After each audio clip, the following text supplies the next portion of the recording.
Hello everyone, welcome you all. स्वागत करता हूँ एक बार फिर से हमारे यूट्यूब चैनल विजडम वेल्थ में। तो टेक्निकल एनालिसिस के इस सीरीज़ में जैसा कि हमने पिछले 2 वीडियोस लिए थे भारतीय एयरटेल और स्टेट बैंक ऑफ इंडिया, उसी सीरीज़ में हम इस वीडियो में आपके लिए लेकर आए हैं अदानी पोर्ट और बात करेंगे अदानी पोर्ट के बारे में कि क्या Adani port short term span पे कुछ डिसेंट प्रॉफिट दे सकता है या नहीं दे सकता है। उस सारे टॉपिक्स पे बात करेंगे, लेकिन उससे पहले अगर आप अभी तक आपने हमारे चैनल को सब्सक्राइब नहीं किया तो प्लीज़ सब्सक्राइब कर दीजिए और बेल नोटिफिकेशन ऑन कर लीजिए, जिससे कि सारे लेटेस्ट अपडेट आपको मिलती रहे। तो चलिए शुरू करते हैं। मैं सबसे पहले यहाँ एक रेक्टेंगुलर बॉक्स बनाने का कोशिश करूँगा और बताऊँगा कि आखिर 2019 में पहले क्या सिचुएशन थी इस स्टॉक की और अभी क्या सिचुएशन है। तो देखिए, इस स्टॉक्स में, इस ब्लॉक में आप देख सकते हैं कि पूरा 2019 जो है स्टॉक का जो बिहेवियर है उसमें सिमटा हुआ है। और अगर आप आगे बात करें इसके, तो देखिए 2019 के स्टार्टिंग में ही फॉल अच्छा खासा देखने को मिला था अदानी पोर्ट में। देन कुछ अपमूव आया और यहाँ पे ईयर हाई बनाया इस स्टॉक ने। अगेन ईयर हाई बनाने के बाद फिर यहाँ पे एक आपका रिट्रेसमेंट दिखने को मिला डाउन साइड में, एंड देन फिर उसी इसने हायर हाई नहीं बना पाया और उसी जो पिछला रेजिस्टेंस था उसी रेजिस्टेंस से इसने डाउनफॉल दे दिया। अब हम बात करते हैं 2020 के बारे में। और 2020 में जैसा कि आपको पता है, इस पेंडेमिक सिचुएशन जो आई फरवरी के एंड तक या मार्च में आप बोल लें, तो फरवरी के एंड से ही मार्केट का जो बिहेवियर था वो बहुत ज़्यादा चेंज हो गया। जैसे कि सारे ही स्टॉक्स के बिहेवियर चेंज हुए वैसे इसके भी चेंज हुए। हालांकि अब जो है उस चेंजेस को निकलने का वक्त आ गया है, जैसा कि मैं देख सकता हूँ।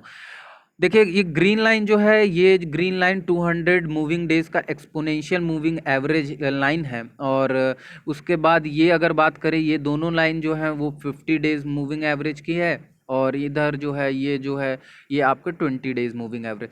तो सबसे पहले हम बात करना चाहेंगे कि जो फॉल आया था वो फॉल क्या मार्केट के क्या स्टॉक या कंपनी में डिफेक्शन के वजह से या मार्केट के वजह से। तो देखिए, फॉल का जो रीज़न है वो मार्केट के वजह से है।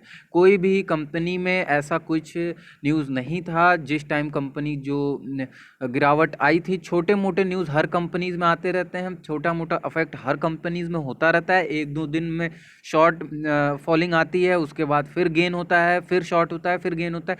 बट अगर लॉन्ग टर्म पर्सपेक्टिव से आप सोचें तो हमेशा एक पॉजिटिव रिटर्न देखने को मिलता है अच्छे स्टॉक्स में, ब्लू चिप स्टॉक में भी। और अगर ऐसे दूसरे स्टॉक्स ले लेते हैं आप तो पता चलता है पेनी स्टॉक्स में अगर आप पैसा लगाते हैं तो वो पेनी स्टॉक्स जो है एंड में कहीं ना कहीं थोड़ा घातक हो जाता है। अगर उसमें भी फंडामेंटल एनालिसिस और टेक्निकल एनालिसिस अगर सही की गई है तो मैं मानता हूँ कि वो पेनी स्टॉक भी मल्टी बैगर स्टॉक बन सकता है। तो हालांकि उस बात को साइड में रखते हैं और यहाँ बात करते हैं। सबसे पहले मैं आपको थोड़ा जूम करके दिखाना चाहूँगा, मैक्सिमाइज करके। कुछ मेरे कंप्यूटर में दिक्कत होने की वजह से मैं आपको इसको स्क्रीन पे नहीं दिखा पा रहा और मुझे मोबाइल से रिकॉर्ड करना पड़ रहा है।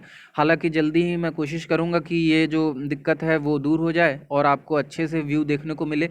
और यहाँ पे मैं और थोड़ा सा, जी देखिए, 1 डे का चार्ट पे मैं आपको ये शो कर रहा हूँ। और यहाँ कहीं फरवरी में, जैसा कि मैंने बताया कि ये जो सिचुएशन था पेंडेमिक सिचुएशन, वो यहाँ पे अफेक्ट में आया और उसके बाद से कॉन्स्टेंटली यहाँ जो डाउनफॉल देखने को मिला इस स्टॉक में।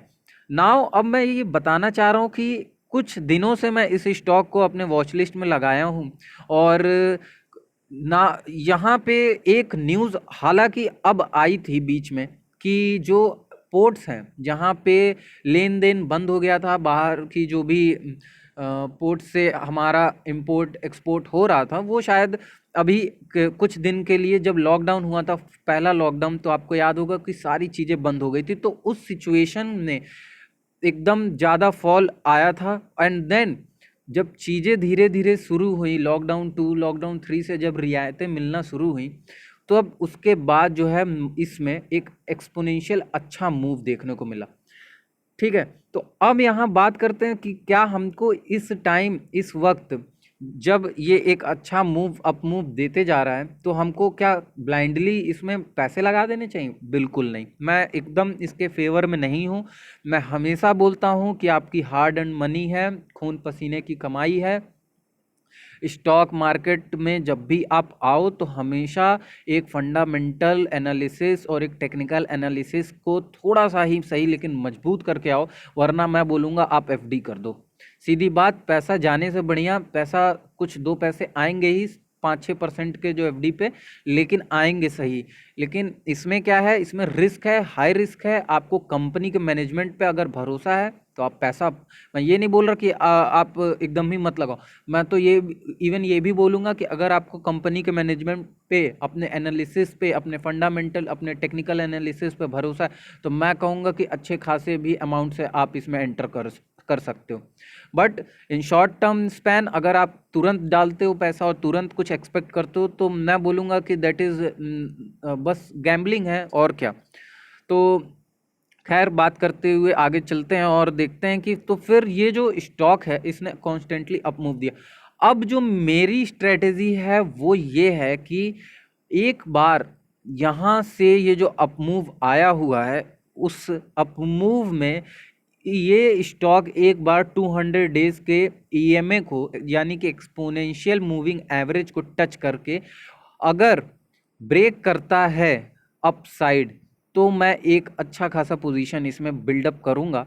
और इधर ये रेजिस्टेंस से वापस आता है, then I definitely wait for a short term correction, और then I will try to put my buying side to get gain from here and like this.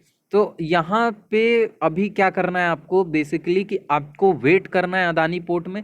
एक बार ये जो डीएमए है, सॉरी डेली मूविंग एवरेज बोल सकते हैं या EMA exponential moving average, but दोनों में डिफरेंस होता है। बट आप बार बार मेरे मुंह से डीएमए निकल जाता है, बट आप कंसीडर करना हमेशा ईएमए एक्सपोनेंशियल मूविंग एवरेज। तो इस एक्सपोनेंशियल मूविंग एवरेज से एक बार ये जो स्टॉक है आपको स्ट्राइक करने को देखना है, वेट करना है। अगर एज अ रेजिस्टेंस लेकर ये वापस फॉल करता है तो मैं कहूँगा कुछ वेट करके कुछ दिन, उसके बाद हम फ्रेश बाइंग लगाते हैं तो वो ज़्यादा हमको अच्छा होगा हमारे लिए। और अगर इफ़ इन केस ये ब्रेक करके निकल जाता है यहाँ पे विद हाई वॉल्यूम, देखिए सभी लोग ब्रेकआउट ब्रेकडाउन जब भी होता है तो हमेशा एक चीज़ भूल जाते हैं, वो ये नहीं देखते कि वॉल्यूम क्या था। हमेशा वॉल्यूम देखकर, हमेशा वॉल्यूम के साथ साथ ही ब्रेकआउट और ब्रेकडाउन को फॉलो करना चाहिए। अदरवाइज आप उसके साथ, मतलब अगर नहीं देखते हो तो समझ लो कि वो फेक ब्रेकआउट होते हैं। देखिए, फेक ब्रेकआउट और फॉल्स ब्रेकआउट दोनों एक ही होता है। अब इसको समझते कैसे, इसको मैं अच्छे से नेक्स्ट वीडियो में कवर करूंगा, बट अभी शॉर्ट के लिए मैं इतना बस बताना चाहता हूँ। एक देखिए गोल्डन टिप है, हमेशा जब भी ब्रेकडाउन या ब्रेकआउट होगा तो आप देखोगे कि जो प्राइस का मूवमेंट है वो तेजी से होगा। यानी कि सपोज टाटा मोटर्स ने 100 पे रेजिस्टेंस से ब्रेक किया तो वो सडनली 101 102 के एंड तक पहुंच जाएगा, यानी कि पूरा 102 टच कर सकता है, इवन 103 भी टच कर सकता है। तो वो जो एक मोमेंटम में टच कर दे कुछ हायर लेवल्स को, दैट इज करेक्ट ब्रेकआउट या ब्रेकडाउन, सॉरी ब्रेकआउट। अभी बताते हैं ब्रेकडाउन के बारे में भी। सेम रेजिस्टेंस अगर ब्रेक करता है विद हाई वॉल्यूम और एक मोमेंटम के साथ, देन आप समझ लेना कि वो करेक्ट, यानी कि करेक्ट ब्रेकआउट है।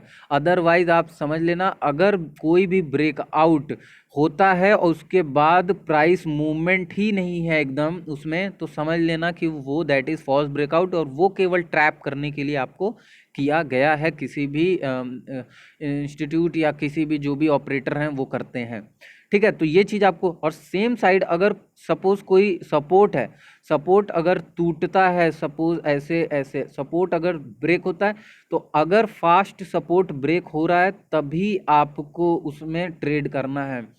नहीं तो अगर स्लो मोमेंटम में अगर कैच नहीं कर पा रहा है एक दो मोमेंट का, एक दो पॉइंट का वैल्यू, तो आप समझ लेना कि यहाँ फिशी है कुछ।